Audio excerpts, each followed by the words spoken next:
Здравейте, аз съм Арчи и днес няма да дам на кака си да снима нищо. Ето го и моят Арчи, който просто няма как да не ми помогне. Здравейте! Днес ще ви покажа как правя своя ежедневен грим и ще ви покажа интересни техники, които аз използвам в своето ежедневие и не само. Тези техники съм ги научила в практиката и мисля, че ще са ви доста полезни. Започвам грима си с ето тази основа, която прави грима ми изключително сияен. Следващото нещо, което ще се опитам да направя, е да скрия ето тази огромна пъпка на челото ми, която просто е с месечен абонамент. Появява се всеки път, разбираме се, не пропуска месец, понякога дали се появява няколко пъти. И аз всеки път се боря да я скрия. След това слагам от ето този фондиотен, който мисля, че е перфектен за топлите месеци, понеже не омазнява кожата, а в същото време наистина много я хидратира.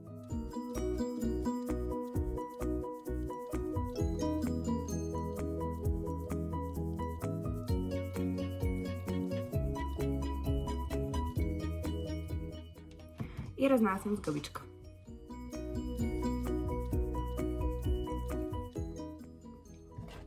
Слагам малко повече на местата, на които имам нужда от повече покритие. Очевидно не се справям особено добре с скриването на тази пъпка, но няма проблем. След това ще опитам отново и се надявам да е малко по-успешно.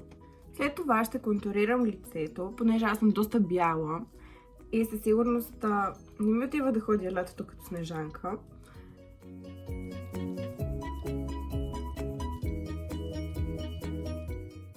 Нанасям го под скулите.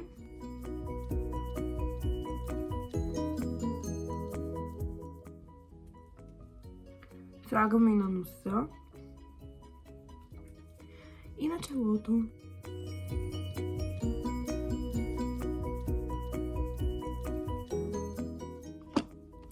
Готова съм с контурирането на лицето. И следващата стъпка е руж. Много се радвам, че отново е модерен, понеже на мен винаги ми е било любимо да си слагам нещо розово на бузките и винаги ми е харесвало как стои.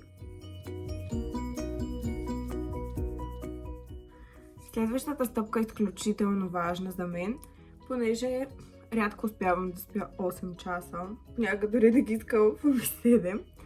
Затова е много важно да скривам мъката от това, че не спя с коректор.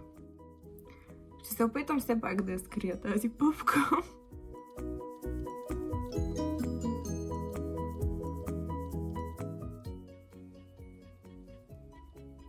Дали оправих нещата, дали не станаха по-зле, не мога да кажа, но важното е, че опитах.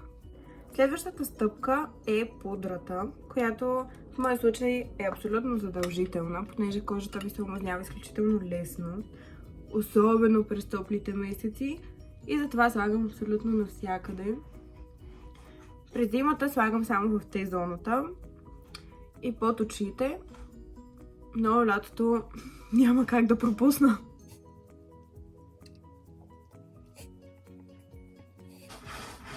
Арчи, моля те! Мерси.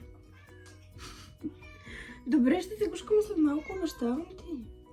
Обещавам ти. След това продължавам с бронзант, който се надявам да стопли още малко лицето ми.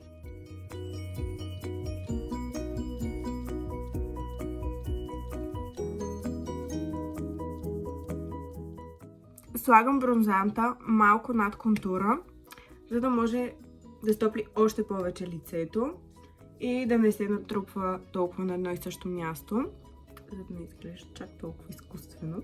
Продължавам с веждите. Не правя нищо специално, просто ги контурирам и след това съвсем леко запълвам. Този молив има и втора страна, която ми позволява да разнеса молива, за да изглежда възможно най-естествено. Може би ще е по-добре, ако говоря някакви неща. Какво да говоря? Аз по принцип мога да си говоря сама много, но...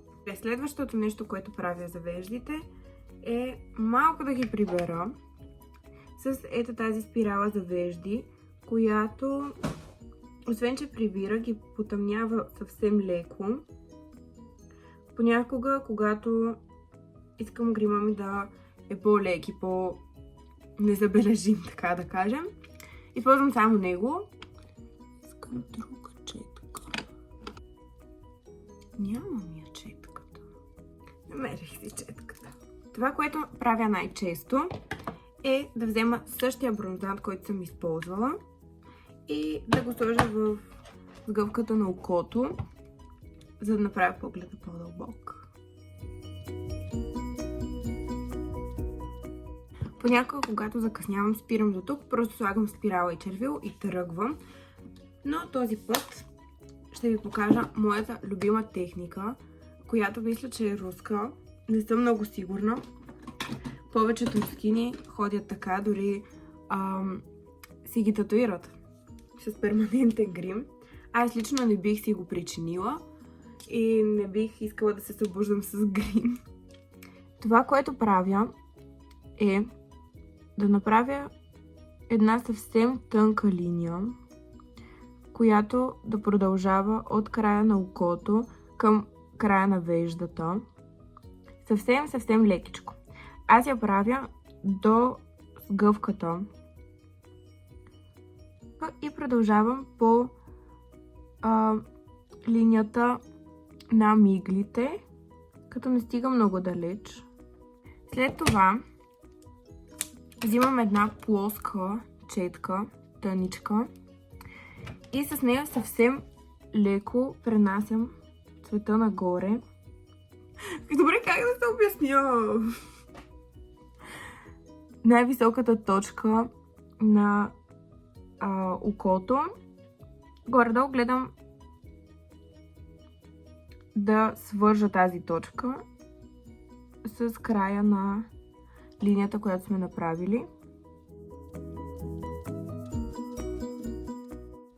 И понеже не обичам цвета да е чак толкова интензивен през деня, с пръстче съвсем леко разнасям, така че да се прелее още по-добре. И това е. Сега ще направя същото и на другото око.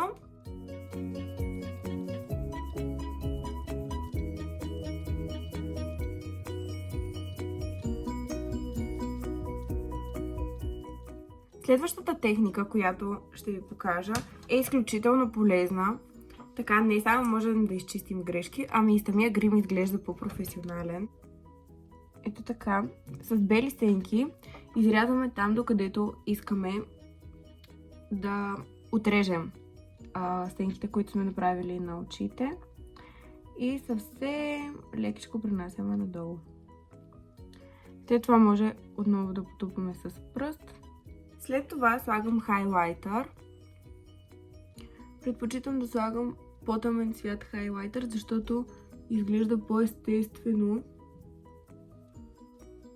Слагам на скулите, на връхчето на носа, като продължавам и нагоре. Малко на брадичката, над горната устна. И съвсем мъничко на челото. Над горната устна внимавам, защото има опасност да изглежда като потен мустак. Ние не се целим да направим това. Слагаме съвсем малко над горната устна. След това взимам по-малка четка и взимам по-светъл цвят хайлайтър. Може и същия, няма значение. И слагам съвсем малко в края на окото и под веждата. Избивам на шизофрения. Слагам си спирала и гланц и се връщам. И това е моят ежедневен грим. Мисля, че не е прекалено силен. За някой може да е. За мен е перфектен. Не отнема много време. Буквално за 10 минути и съм готова.